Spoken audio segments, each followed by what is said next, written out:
are now live, so I would like to welcome everybody here today to another IAPC&M CPD Building Masterclass, and I hope you are as eager as I am to learn and to grow. So my name is Judy Kennedy, and I am your host. And today on the hot seat, we are lucky to have Kim Page. Kim is a communication expert, a TEDx speaker, an author, and a vocal coach.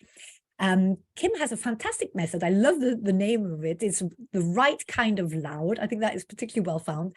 And her method is used in many top international organizations and is on the curriculum even of several business schools. So well done on that. A funny fact, I also saw that she has been a voiceaholic since her 20s, taking every training under the sun, including voice singing like a Tibetan monk. Now, I don't know if you're going to demonstrate that with us, but it sounds like a pretty cool, unique selling point. So anyway, we are in good hands. And before we get into the core of the matter, just a little bit of housekeeping. So our call today will be a maximum of 1 hour, including 15 minutes Q&A. The sessions are recorded, so please mute yourself unless you have a question, but keep your video on so the speaker can see you. It makes it a lot livelier for us all. And please use the chat box if you want to save your question for later and for suggestions. Kim, actually, would you prefer to take the questions as we go along or at the end? If anyone has a question in the moment, they're always welcome. Okay, yeah, that's and good so everybody know, I'll talk a max of half an hour. And so there's going to be plenty of space for questions.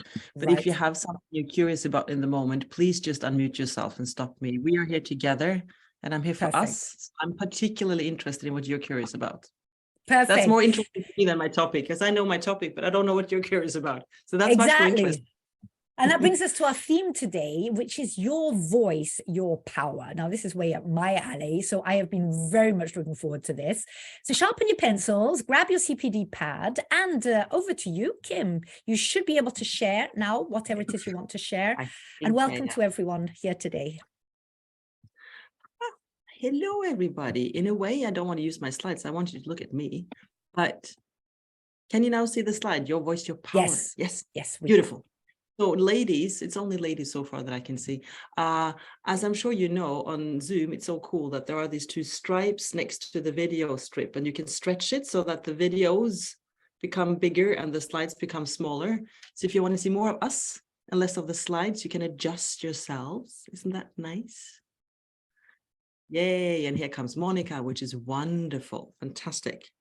And so I'm invited to share with you among my toolbox, and I thought some of you are coaches and many of you are leaning into podcasts, coaching, doing different things to engage with different people. So the voice is something that all of us use. So that's today's topic. And I'm going to walk us, talk us, sound us through a couple of things, a little bit about why the voice is such a big part of who we are, a little bit about how it's connected to our confidence, and then the very shattering topic of vocal wounds and vocal inhibitions that many of us are impacted by. And then a little bit about the vocal elements and vocal variety, all these weird words. If anything isn't super clear, you can always stop me and ask me. And then, as one does, so do also I. So I tell you a little bit about myself. I don't like to list things because anyone can go to LinkedIn and do that. So what I did on this one, I went back and looked at some recent interviews and podcasts and said, what are the latest things that I've been saying? One of them is a quote from my book, and that's particularly relevant for today. And that is, the voice is a unique expression of our aliveness in the world. And that is really my experience. And one of my voice gurus, some of you might know her, Meredith Monk. She was a performance artist and opera singer and composer in New York, and she's still active. She's now in her 70s. And she has this saying when she says, like, the whole human life is contained in the voice. I mean, there's so much mystery and so much power in this topic. So I'm delighted that we'll dive in. And before I go to the voice, I just want to present a little bit my toolbox, my overall toolbox. So as Julie rightfully said, it's called The Right Kind of Loud. And it's all about finding our way to influence and give impact and glow and be memorable and make them want more and all of that, as one does. And so in the Write Kind of Loud book, there are 7 chapters. And the Sound Right is obviously about the voice. That's the one we're doing today. And then I have a chapter called Move Right, which is about body language, presence, gut brain, high status, low status. Listen Right is kind of obvious what it's about. It's a great active listening method. And Speaking Right is a lot about how we engage with our audiences, how we speak, how we prepare, how do we handle Q&As, all of that. Tell It Right is actually a method for us to connect with our writing voice, which is mystical and in here somehow, how to dive into word wonder and find that joy with the words. And then the number 6 is kind of like a mixed bag, because I usually do trainings for groups, and sometimes I have individuals. And when I have individuals, very often new tools come to me in the moment. So that's a little mixed bag, a little bit about networking, nerves, things like this. And Connect Right is about how to connect in different work cultures, as I've had the pleasure of working in different places. So it's the Nordic, Mediterranean, American, and Middle Eastern. Ooh. You can always find out more about me. I want to move on into the voice, but just to give you a taste of what the universe we're entering into. And so in that Write Kind of Loud toolbox, there's a chapter called Sound Right, and that is all about the voice. And there's a quote by a fellow business writer that I love. You might have seen this, but it's very classic, right? The words a leader, and in this case, a coach or a podcast host or whoever we are, speaks are important, of course, but how they're delivered can make all the difference. And if there is a conflict between the voice itself or the words, none of us have any conflict or difficulty in interpreting. We all know that the way it's said is more important. And you know, if we take a classic situation, you have a little boy in the supermarket with his mommy, and he says, "Mommy, I want ice cream." And she says, "No, you can't have ice cream because we're going to have dinner." "But mommy, please, I want ice cream." "No, you can't have dinner." "But please, banana." "No, you can't." And then it escalates and suddenly, "No, you can't." "Are you angry?" "No, I'm not angry." "Oh, look, mommy's really angry." A child never needs to contemplate, is it what mommy says that's real, or is it how she says it? So because nonverbal communication is our first toolbox, it comes to us organically. So when we are meeting a person for the first time, if it's a date or it's a new manager, and we talk to our friends, so she said this, but what did she mean? We are always constantly leaning into that little, like, what's the message? And of course, a big part of the message is the voice itself. And so the voice is actually very, very personal. It's part of who we are. So if you take the word per, in Latin, per means through, and son means sound. So through our sound, we become who we are. It is very, very personal. And as a communication trainer, because I have the pleasure of supporting with all these different tools that I just shared, of all the tools, the one that is most vulnerable and most sensitive, and the one that we are judging ourselves mostly towards, is the voice. And I think a big part of that is because it is so personal. We can never separate ourselves from our voice. We can learn to move in different ways. We can learn to write in different ways. But the voice is like, it comes from the inside. It's who we are. And also, as a tool, the voice is actually the most intimate of all communication tools. So right now, this is extra funny because it's through the web. So I'm standing here, and the voice is created inside my stomach, and then it travels up through my throat, and then I have a lot of specific muscles right now because I'm speaking English and I'm Kim and all of that. And then it becomes these beautiful wavelengths, like the sound waves. And then it enters through the microphone and then into your spaces. It actually finds your ear canal. And through that ear canal, it is transported and transformed into vibrations. So you are actually feeling my voice inside your bodies right now. And if you think of that from the inside of one body to the inside of another, that is more intimate than skin to skin. It goes deeper. And that is one of the reasons why we are so sensitive to the voice. When somebody says, don't do that, it's like somebody is hitting us. Or for me, for example, I bike a lot here in London. And when the car honks, I'm flying in the air, right? We are sensitive to sounds. We cannot close our ears. We can close our eyes. We cannot close our ears. So the sound enters, and that vibration, of course, also has the positive impact that when we have a confident, full body connected voice, and we know how to use it in a conscious way, and we feel comfortable with it, it is the best attractor ever. And it was interesting when we started to go online, because I was, of course, learning all about what happens to all our communication tools when we go online. And I had a session with some women leaders, and I asked them, what's different about the voice now that we're talking on the screen? And they were confirming what I was thinking. And they said, well, it's just even more important because we go from 5 to 2 senses. There's no touch, no smell, no taste, but we have audio and video. So audio and video becomes ever so much more important. So that is very, very special about the voice. And then comes a sad quote, everybody. We're going to go into happiness in a while. But this one, I just found this on Instagram. Being able to tolerate the sound of your own voice in a video is probably the highest form of self-acceptance. And the sad news about the voice is that 8 out of 10 adults have been asked to be silenced.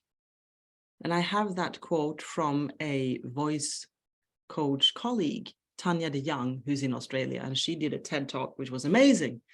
And when she had that statistic, I was like, wow. And I actually happen to know this because I've been working with voice since my childhood. And I've had several choirs. And if I have a choir somewhere, I usually say, hey, you should come along and come to rehearsal. And the default comment is, no. I can't sing. I don't sound good. The most interesting and the most painful of all is I don't have a voice. And if you think about that, how are you addressing yourself and your own voice when you're saying that? With your own voice, you are saying that you don't have a voice. That is the most extreme form of judgment we actually can elicit. If somebody asks you, do you want to go and dance tango? You don't say, I don't have a body. You say, I haven't learned those movements. But many people actually say, I don't have a voice with the voice. And I find that as a voice person, very interesting. And the reason that so many of us have this relationship is that we have what I call a vocal wound. It is something, that expression came to me because I've helped and supported so many people with their voices. And I realized that's actually what it is. And a vocal wound is some kind of situation that for us is uncomfortable, embarrassing, painful around our voice. It very often happens to us in the middle school years, like when we are between like 10 and 14 or something like that. And that's the age when we are very sensitive to groups and socializing and figuring out, am I accepted or not? Can I socialize? Am I popular or not? And because, again, the voice is so personal, it's like who we are. So if we are in a setting and we do an audition for the school choir or the musical, and we're not accepted, or we're at a family gathering and somebody sings and somebody says, hey, Linda, just mime. Or, hey, Oscar, that's too loud. Or if they start to laugh, it becomes a very harrowing experience. And very often we linger, it stays in our bodies for a long time. So a lot of people have these kind of experiences behind this. I had a young woman from Eastern Europe when I was living in Dubai who came for voice sessions. And my first question is usually, so what is your relationship to your voice? How do you relate? How do you feel about your voice? And she reflected a little bit, and then she said, when I grew up, little girls were not supposed to be heard. And that is another thing that can create a vocal wound. And another factor that can also be part of this condition is that because the voice is embodied, it comes from the body. So if we are in a very, very intellectual context where everything is focused about being in your head, that in itself can create a lack of voice power. Or if we go through any kind of trauma, because trauma is layered in the body, and if I have layered body trauma, I want to separate from my body, so I'll stay in my head, hence I will not connect with my voice. There's a lot of different things that can happen that makes us disconnect. And I am sure that you've heard many of the different examples of things that can happen to a voice. I'm just going to demonstrate a couple of things that I hear quite often. So some people, they have this tendency to kind of speak like with a lot of air, like a little like that. It's like a little bit like you know, it's a lot like there's some cups and some round things on top of the voice. There's nothing bad about that, but it's not going to be like a leadership voice. Some people have like a lot of air, so it's like they speak and it's like it's husky the whole time, and it's like I can speak, but I can't really get that strong impact. And then a lot of people, especially in the US, they have a lot of tension. So they kind of speak from down here, right? So I'm speaking a lot. I can kind of project, but it's really, really coming from here. Yeah.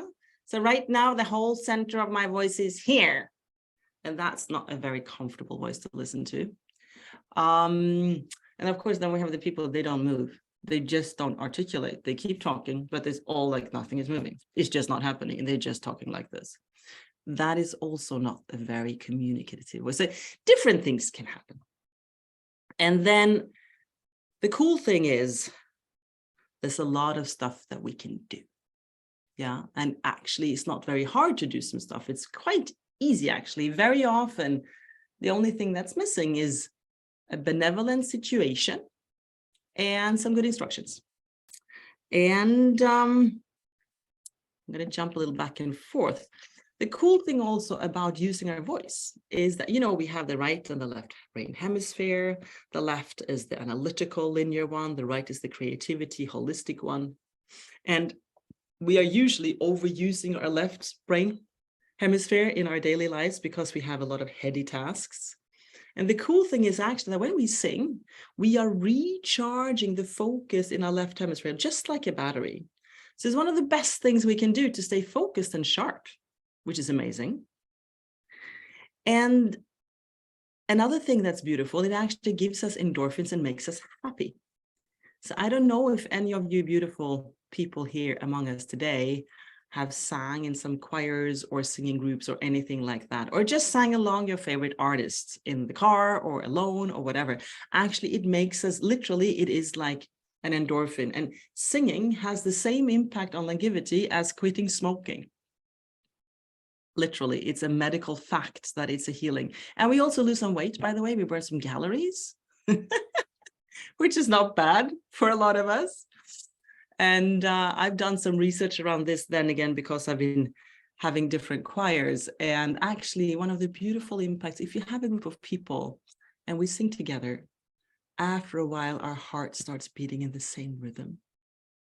And I find that so sweet. It's just like, there's not a lot of activities you can do with a group of people that makes you go that deep into sync and being together. So that's really lovely. I am going, yes. And then here, this is just me with one of my choirs that I had. This is Dubai Women's Voices that I had. You can see we're totally in the moment. I've had many different groups and I call them everyone can sing choirs, and literally everyone can sing. And if I would have a penny for every time I heard somebody say that they can't sing, I would be very rich.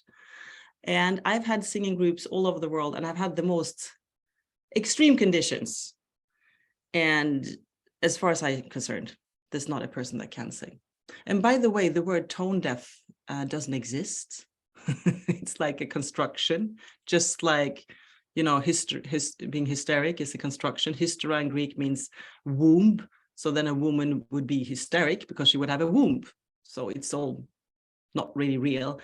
Tone deaf doesn't exist. There's no medical condition that makes it so that some of us cannot hear, but there's a lot of stress and there's a lot of conditioning and there's a lack of really good situations and good vocal coaches. So there you go for that.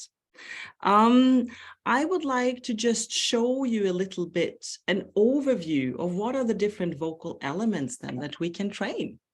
Because if we haven't used our voice, there's usually a lot of like, what is it? What is it really? All these different things. So here we go. And there's also often some confusion. Somebody said, don't be so high. And then do you mean loud or high? So first of all, we have the pitch. So we can speak very, very high and speak very high. We can speak very, very low. So for all of these, if you want to be an efficient speaker, vocal variety is the ideal. Like the opposite of a good voice is like very, very monotonous. I just speak like this. I don't speak. There's no variation at all. I don't be da, da, da. Because if we have a very flat voice, it's like we fall asleep. And if you ask me what's the least ideal voice at all, it's like a robotic, like a chemical voice, like your call is very important to us. You know how we feel when we start those menus on a call, we cringe because the voice is so human and it's such a DNA of our own humanity. So to mix that up and make that chemical does not feel nice. So it's really nice to have some variation, to go a high up and to go deep down. And then, of course, then we have the volume itself. And the volume is a great tool when you engage as a speaker. And I think one of the vocal inhibitions that I come across sometimes are people who are simply not aware of how loud they speak. So they just speak really loud like this. And then you just sit next to them and there's actually very little space and they just keep speaking loud. As I think you have gathered by now, I have very sensitive ears because I've been working on stuff like this since I was very young. So yeah, I have a hard time. I don't go to loud restaurants and all that stuff. But anyway, my theory around when people do that is that I think that they have a slight hearing impairment because so they don't hear themselves. That's my theory. It's very rare that it's the occasion that I feel it's appropriate for me to say something. It's a very personal thing again. Like you don't walk up to a person and just say, are you aware that you have an inhibition? No. I can only help people who come to me, right? So it is. But anyway, if you're giving a talk and you have like, that's the main point, right? That is the concept that I've been doing this. And this concept is the one that's going to release your process, whatever it is. And then I speak in a normal speaking flow projection like this, and I go on and on and on and so on. And then after all the research, we did this and that. And then actually, in the end, we saw it was something else. What I did now is I went down with the volume, I almost whispered, and that gave a sensation of a secret or a confession. And that is very efficient because it draws everyone in. And then we can go loud again. So this thing of being able to practice with the volume is, of course, very cool. And then we have the speed. Now, the speed is, of course, a lot of all these nonverbal tools, and the voice is one of them, is dependent on some aspects that are universal, some personal, some cultural, some situational. So when it comes to speed, different nationalities speak different speed, different personalities speak different speed. So there's lots of different ideals, but being aware of it is very important. And my preference is to have not speak too fast and to use what I call the sacred pause intentionally.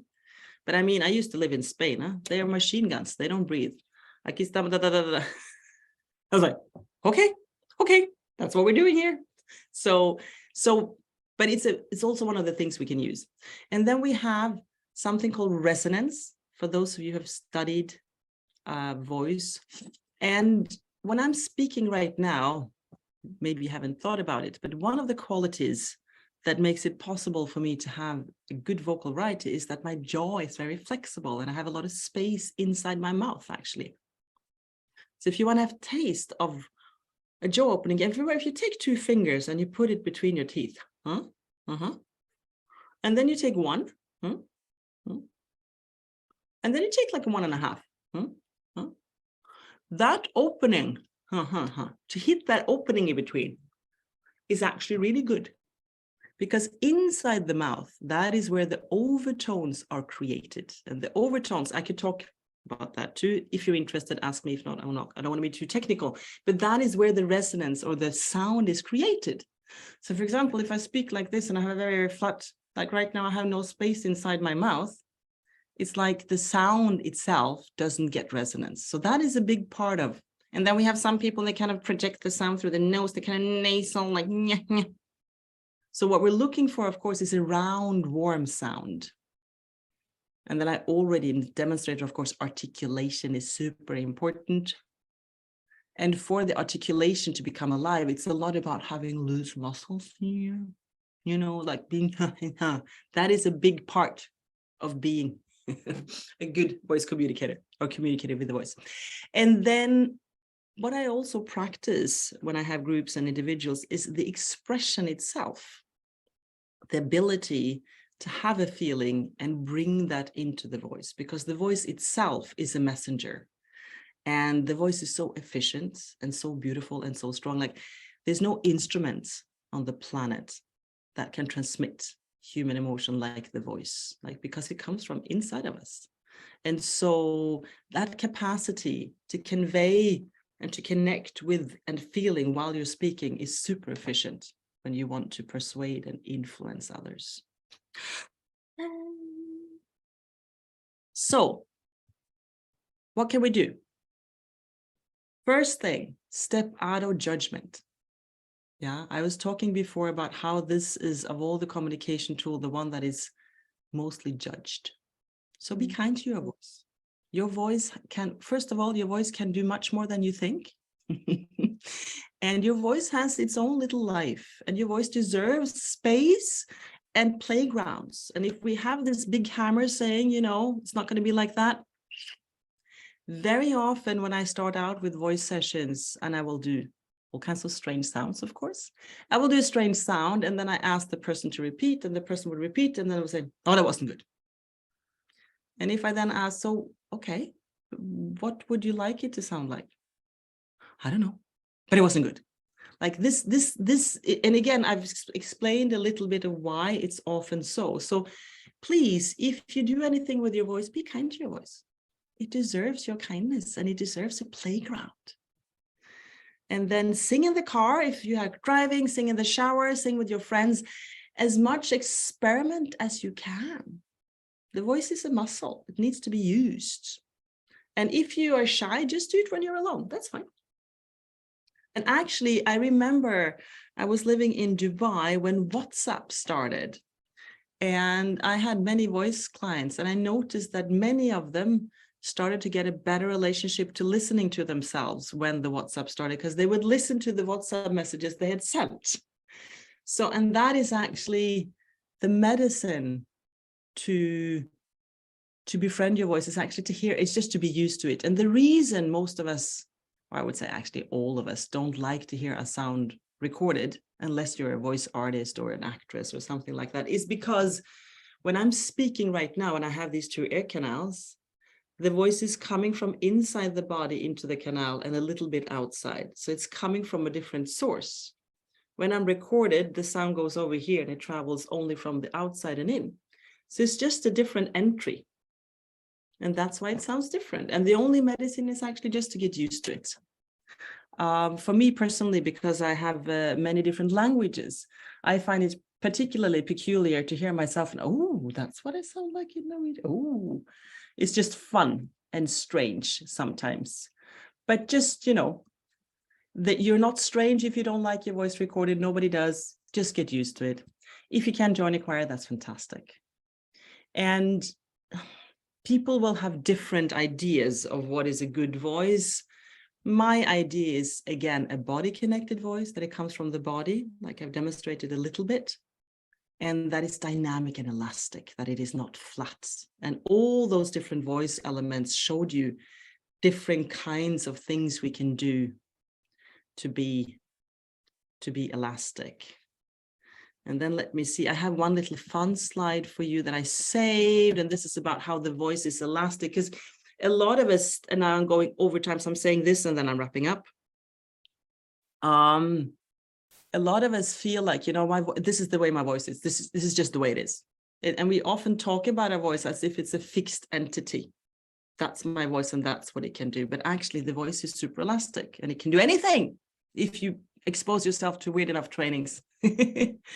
And so in my case, again, because I speak different languages, so I've had this awareness since I was very young. And by chance, not because it's a smart thing, I speak the 3 Scandinavian languages, Norwegian, Swedish, and Danish. And we have Monica with us today. She speaks Swedish. And these languages are very, very equal to each other, or similar to each other when you see them on a page, because the vocabulary is very similar, but they're very, very different when it comes to vocal positioning. So I'm just going to demonstrate a little bit how varied it can be, and then we'll go into Q&A.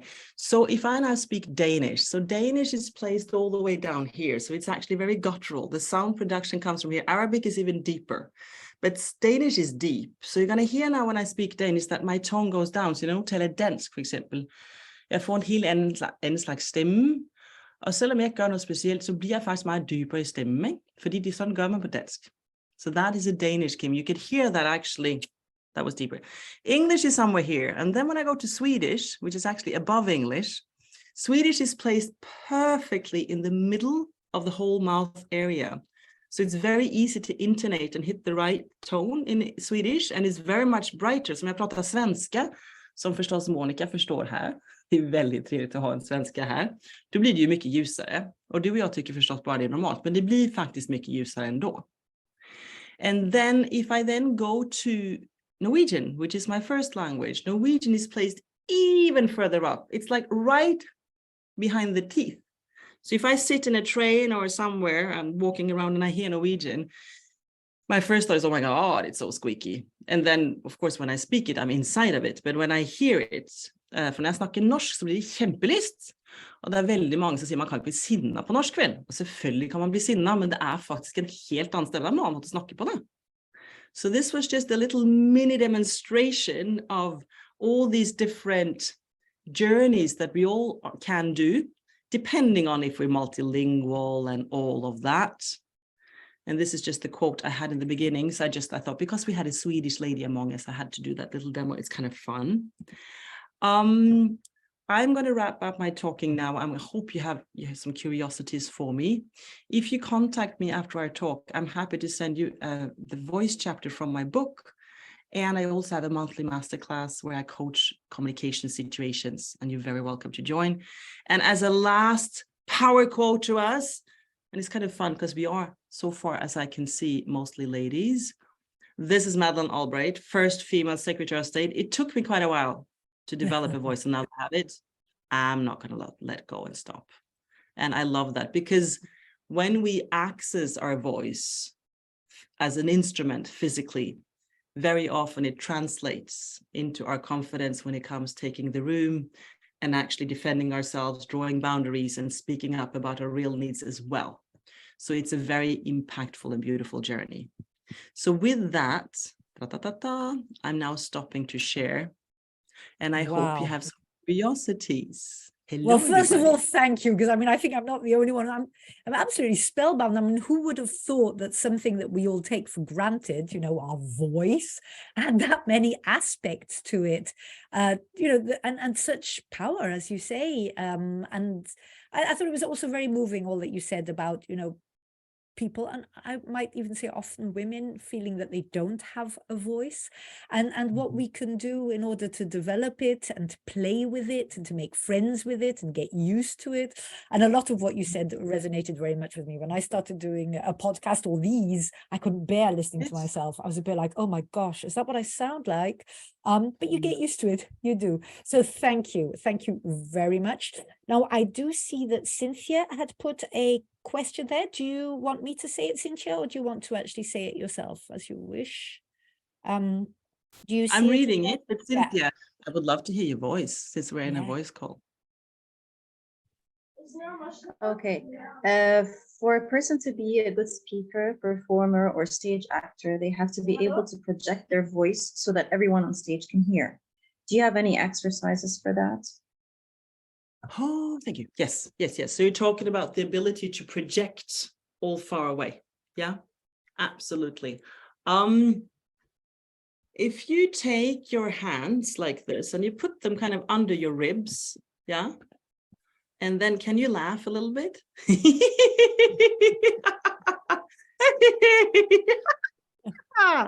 Yes, yoo-hoo! Did you feel your stomach moving when you were laughing there? Yes. That movement is from a muscle called the diaphragm. And the diaphragm is a muscle that lies just below the ribs, and it's like a disc. So we can feel it on the front, on the sides, and on the back. And when we are using our voice, the diaphragm is the engine. It's the power. Yeah. So first step to get there is to practice some breathing exercises so that we actually connect with the diaphragm. Because again, a lot of us are actually hyperventilating, or the breath is kind of shallow, so it doesn't go all the way down there. And when I started my first choir, I think I must have been 10 years old. We had a fabulous choir director that everybody adored. That was a very good help, right? And I think one of the first things he told us was to go home and to lie on the floor and to put a book on our stomach and just breathe and see what happened. And then the ideal is that when you inhale, the book softly floats upwards. And when you exhale, the book goes down. So it's just to kind of get that basic connection. And that is like the first thing, right? To know that that is where it comes from. And then after that, of course, then there's a series of exercises we can do to really project. Like one of my favorite exercises, if we now would be together, I'm going to go to the side because I don't want to explode your sound sensitivities. I don't know. But for example, one of the exercises I have is like, this is a matter of starting to control the voice and to control the volume. And one way to do it is to do an exercise when I start super, super, super soft. And then I go as strong as I can, as loud as I can, and I go back. Now, if you haven't practiced your voice, you probably will only able to go one way because you won't have so much air left. That's a capacity we practice. And when we do this exercise, there's two secrets to make it work. One secret is to start really soft, because if I start strong, there's not so much to grow from. So to start really soft. And the second secret is when you are loud, really loud, and this is equal for all the different vocal traditions around the world. Doesn't matter if it's Texan twang or Bollywood or opera, whatever. When you're loud, what all singers do in the world, you drop your jaw, like more than two fingers, like because that's how so if you just watch me and listen, this is one way of practicing. So I go like this.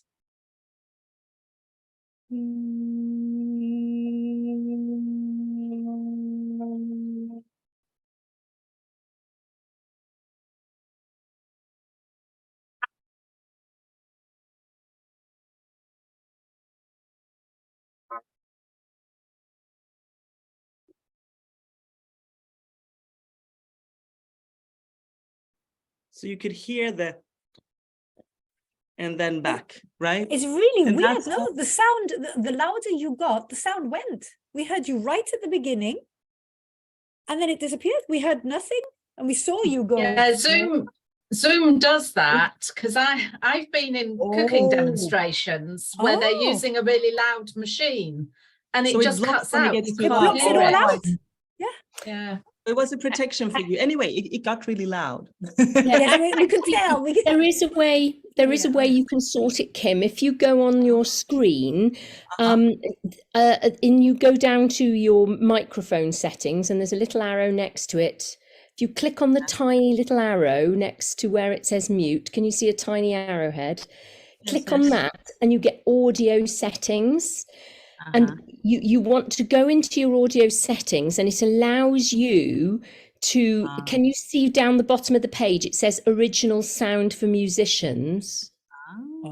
You want to turn that, you want to make sure that you can get that on. And then what it'll allow you to do, it then puts on your screen a little banner that says original sound for musicians, and then it either says off or on, and you want to put it on, and what it's doing, it's because the voice mechanism in the Zoom is set to minimize distracting noise in the background when people are speaking. That's But actually coming from a unfortunately, parent side. Zoom thinks that singing is distracting noise. So what it's doing, it's cutting in and taking your voice away. But if you click original sound for musicians on, it'll stop doing it. Thank you What a so much, fascinating Julia. fact. You're teaching all of us. This is very valuable in today's tech world. Thank you so much. Yeah. Thank you. I will refrain from doing the thing again, but so back to you, Cynthia. These are some of the things you can do, and of course, there's more. But that's a little taster. Yes, and everybody can get stronger volume. It's literally just practice, and it's not difficult. Yes, I'm seeing a hand from B. Do you want to ask me something, B? I'm jumping to you. Thank you, ladies. Thank you, Julia, for that information as well. And Julie and Kim, thank you so much. I've really enjoyed this, and I was very intrigued because I work with my voice a lot on podcasts, and I'm a professional MC. So it's really important for me to hear all this information. So thank you.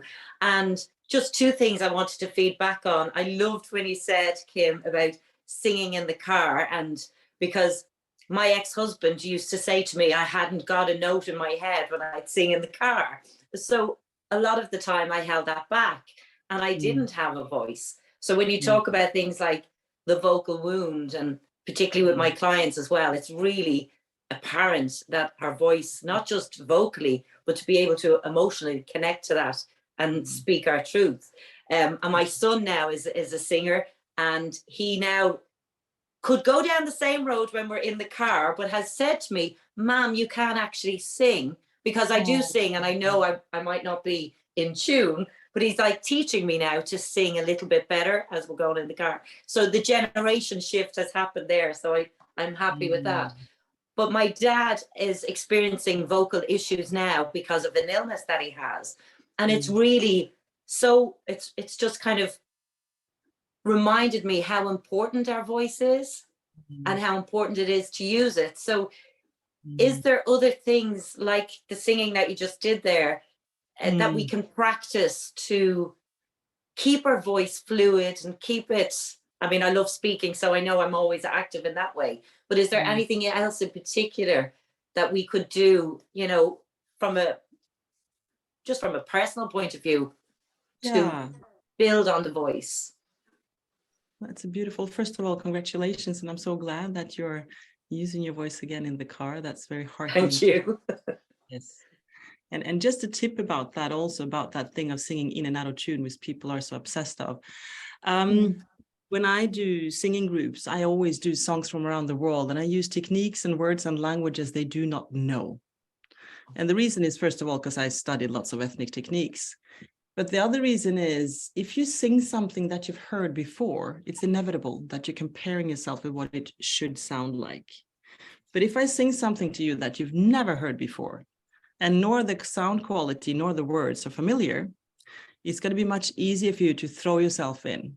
So in my choirs, we sing Arabic, Bulgarian, Haitian, Norwegian, African, you know, all kinds of flamenco, all kinds of straight. We don't do anything in English at all. And the results are amazing. So also, if you want to experiment with your voice, it's actually very healthy to try out another vocal tradition. So the reason somebody says, sing, you don't have a tune or you're not singing right, is because they are comparing you with exactly that vocal tradition that you are a part of. So every place on the earth has a certain way of, this is how we sing. And the funny thing is that the voice can do anything. And there's all kinds of insane variations of vocal traditions around the planet, but wherever you grow up, there is a way to use the voice. So when we're saying to somebody they can't sing, we're actually referring to a specific vocal tradition. But guess what? There's many other ways. So if you're born in Mongolia, you will do throat singing. If you're born in India and you're a woman, you're going to sing very squeaky, because that's my word. But I mean, the Bollywood singers, I'm amazed because they have such a specific high pitch. If you're born in Bulgaria, you have the very metallic sound, etc., etc. So also just singing. And if we only like to do sounds of things we like. So, I mean, it's a matter of finding a vocal tradition you like. Maybe you like Balkan music. Maybe you like Cajun music from the South in the US. Maybe you like, maybe you like the special singing from an Arabic culture, but trying out other traditions is actually really cool because we have so much less comparison. Like I actually personally hate karaoke and I'm not very good at it because I'm not a practiced pop singer. I'm a practice in so many other vocal techniques. And when I sing and I lift the microphone, I hear the original in my head and I can't really express myself. So that's just one tip. And also to your father. And then I'm thinking, I now don't know exactly what is up for him, but something that is very beautiful and a beautiful way to use our voice is to actually read loud to each other. That's just a very beautiful way both to connect and to share and to use our voice, and that's something like we do it with the very small children and then we stop. But listening to a real live voice in the room is a beautiful way to share something.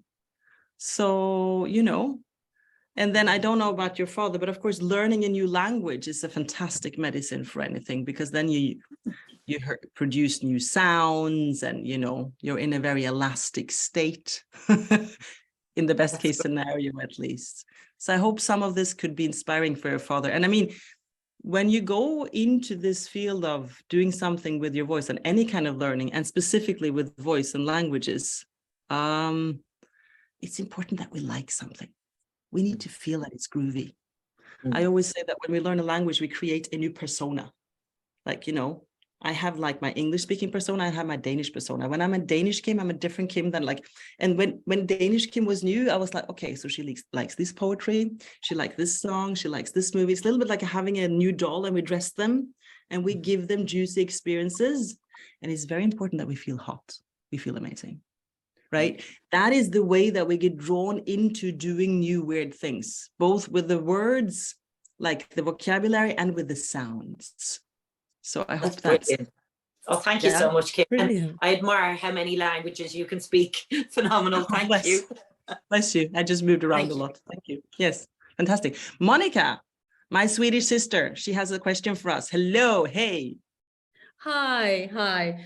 So no, just really, I mean, gosh, how inspirational, what an absolute pro you are. It's been very inspirational, your masterclass, not to mention the Scandinavian, which I really have to say that was just incredible. So very envious of you being able to switch between all the different accents like that. No, what strikes me also is, I mean, working as a leadership coach over so many years, of course, our voice, I say this to so many of my clients, our voice is the most powerful tool that we have at our disposal. And there is a lot of, beliefs around the voice that once, you have the voice you have, you can't develop it, you can't. And actually, I love that you're talking about the flexibility around that, and that there is so much that we can do and that we can practice in order with tonality, in order with pausing. I mean, there's so many tricks and tips on how we can develop our voice repertoire. I talk about developing a leadership repertoire, but the same is true for our voice as well. We have so much more potential in our voice than I think we realize. And once we start practicing with that, there's just an amazing amount of things that we can do to create impact. Because what is it that we want at the end of the day? It's to create that impact.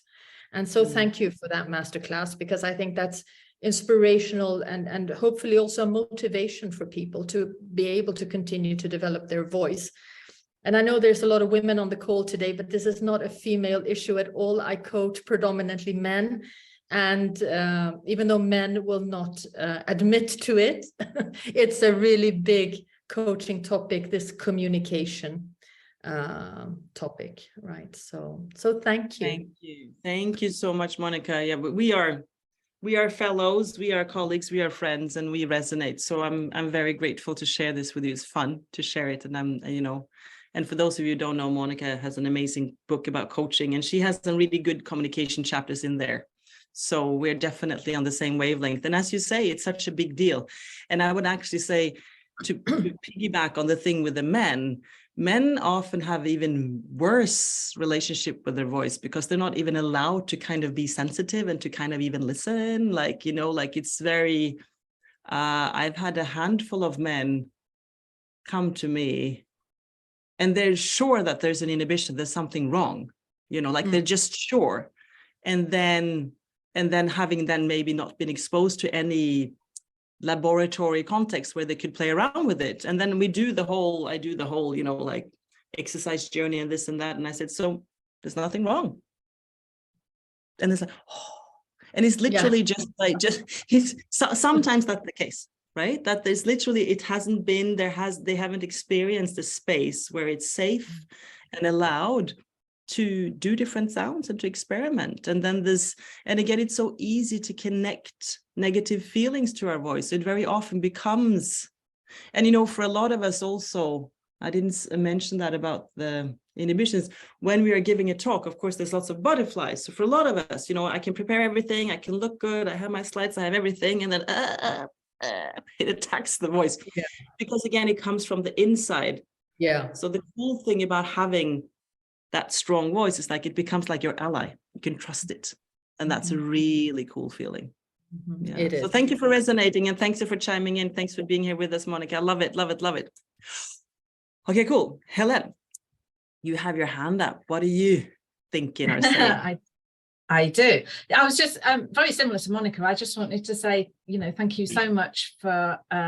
It's been quite enlightening, to be honest, because I don't give a lot of thought to voice and its importance and how we use it, which is a bit bizarre because I'm a body confidence coach, but I've tended to focus on how people feel about how they look rather than how they sound. And there's a lot of similarities, and yeah, it's been an amazing session. Thank you so much. Oh, thank you. Yes, I remind myself of that similarity when I try to go and learn some new body technique, because then I'm the clumsy one and it feels so scary and weird and I feel like I'm a frog and stuff. And then I'm like, yeah, that's how people feel when they start doing the voice, right? Because it's so, when you know something, it becomes natural that you know it, but you just need to shift into something that's new, and then it's very humbling again. Yes. So thank you. I think we should all go and get the book as well, because I mean, you went through the chapters, and for example, you've just talked about trusting your voice. And I think I see a lot of women in presentations, etc., who are very worried whether they can or not trust their voice, if they're gonna get too emotional, if they're gonna get too nervous, and it's gonna then go sky high, and people are not gonna take them seriously. That they're going to speed up too much out of a sort of unconscious desire to get it all over and done with as fast as possible. Yeah. So I think you said there was also a chapter on confidence in the book.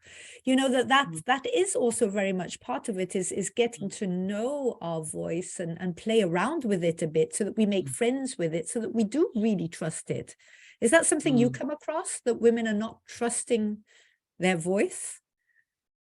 I mean, I've engaged with a lot of women's groups, of course, as part of my profession. So I think the vocal wounding and the not trusting your voice, I don't think it's gender specific, but I think for the women, because we're part of a global patriarchy, it's systemic, right? And so then we have some add-on factors, which is like, we're not allowed to be assertive or aggressive, or we're not allowed to speak up and not to be heard. And, I can tell you, for example, this is my early training days.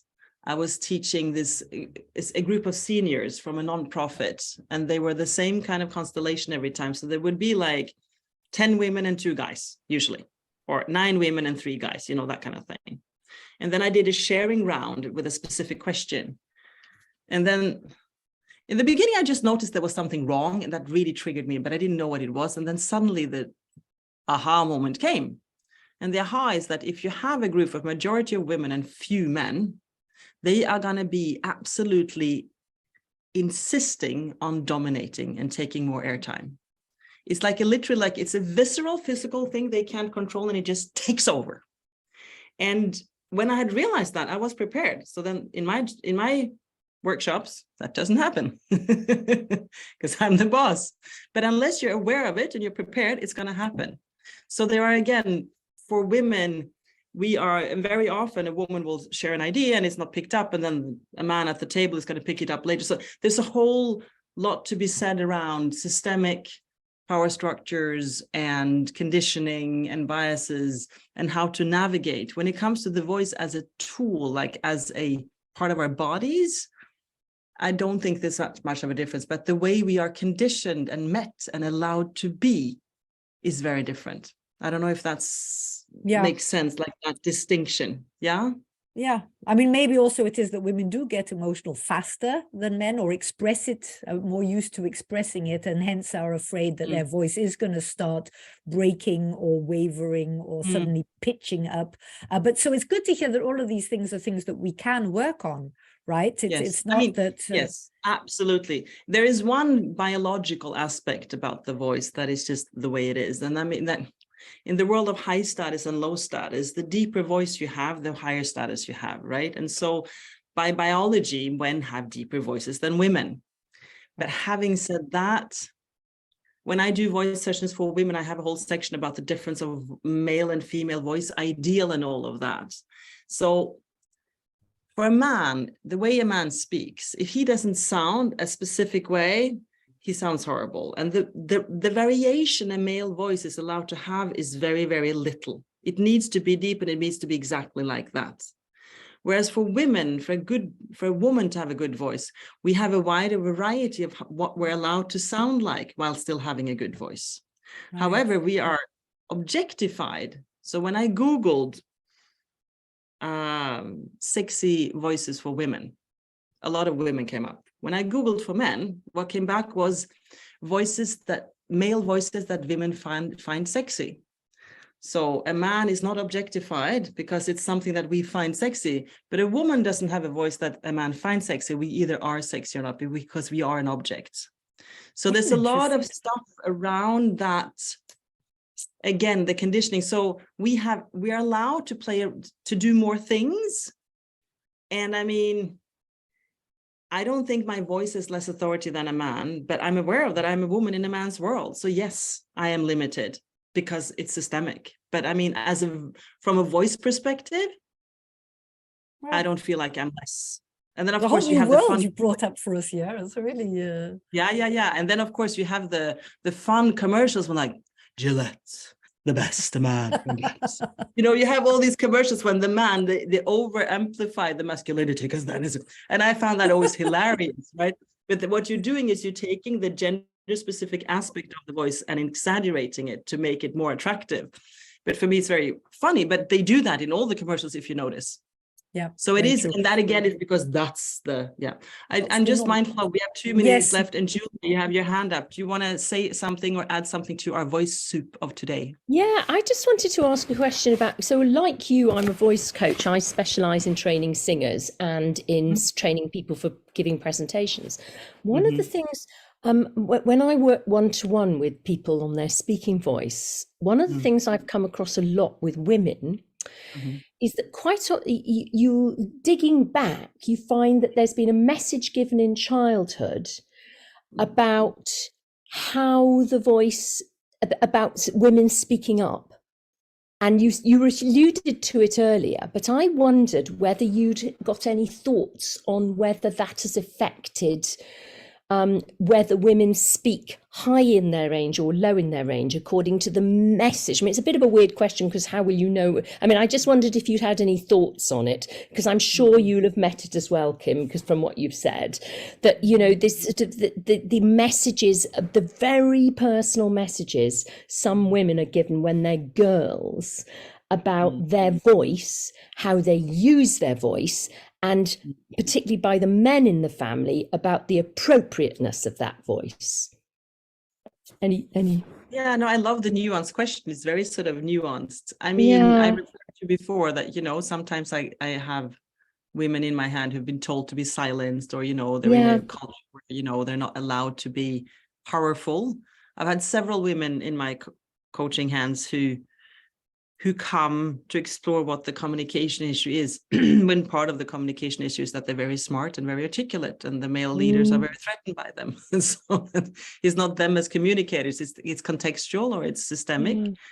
I haven't really reflected on whether those kind of situations make women go into a certain register of the voice. I think that is, but I mean, for me, it's not so much about the register, it's about a matter of how body connected they are or not. And definitely when we feel disempowered, we disconnect from our body. And so it becomes a disconnected voice. I think that's more the aspect that I've been observing, more than speaking in a high pitch or a low pitch. So that's interesting, because that's very interesting, actually, because they would connect, of course, because if the muscles aren't engaged when someone's speaking, then the sound's going to take on a very airy sound anyway. Like if it's not body connected, there's a variety of things that can happen, definitely. So thank you for chiming in. I didn't know that I had a voice coach fellow among us today. So thank you so much, Julia. I'm going to do one wild thing while we're here. I'm just going to double check. May, do you have a question for us? I happen to work with May, so I want to just, and she's calling in all the way from Dubai. May, do you want to ask us something before we wrap up? Hello, yes, I came, sorry, right now I came to the gym. That's why I unmute myself. Yeah, Okay. So far, no. Yeah, So far, but no. I'm You're just listening. happy It's to be very helpful. Yes, thank you so much. Yeah, thank you, Kim. Thank you. Thank you. Okay, Yes. cool. Back to you. I know I'm conscious of 1 minute over time. Yeah, Thank you I'm again, Julie. afraid- I love that we had that little going deep into some technical aspects. Back to you, Julie. What the word is? Yeah, The word is. I think we do need to wrap up. I have the feeling we could have talked about this, for a long, long time. You're very welcome to come back. Actually, for those of you who are interested, I am also going to be interviewing Kim on her book. So then that will be in our authors interview part on our blog. Thank you. I mean, it's been absolutely fascinating, and there's just so many ramifications to it. And I think it's something we should really look into. And I, for one, am definitely interested in getting hold of your book.